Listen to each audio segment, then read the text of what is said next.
reaping the harvest of generosity. Reaping the harvest of generosity. Reaping the harvest of generosity. Jesus wants us to do. First, he wants us to be relentlessly committed to doing the work of mission, evangelism, and ministry. In Matthew chapter 25, verses 31 through 42, he gave clear instructions regarding the work of ministry among the least of our brethren. I am certain that you see amazing examples of Christians doing the work of ministry every week in Christ the King Baptist Church. God bless you for the things that you do. Second, Jesus wants us to have a global vision, one that sees the gospel impacting the whole world. We find these instructions in Matthew 28, verses 18 through 20, which is the Great Commission. And through our partnerships together, we continue to make strides, reaching out to our brothers and sisters in some very remote places on the continent of Africa. Third, he wants us to love each other and all people in the way that he has loved us.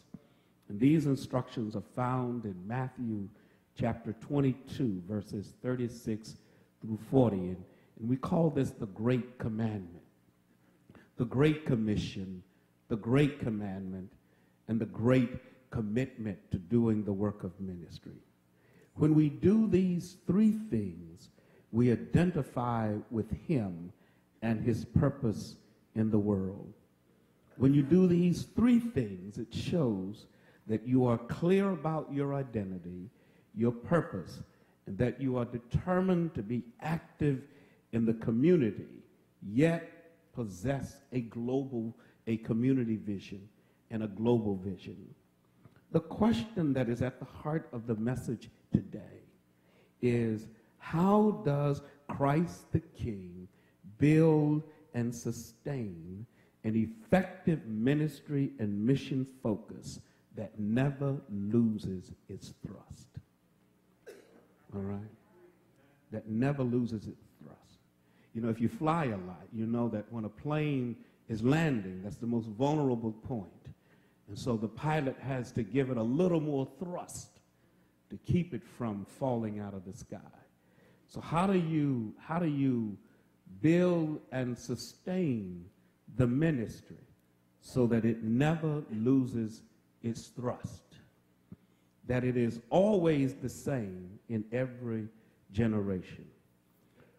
What is needed to keep the gear, the high level of efficiency and performance of this ministry from one generation to the next? What do you have to have in place? How will Christ the King keep the momentum of ministry moving forward after this generation has moved off the scene of active service?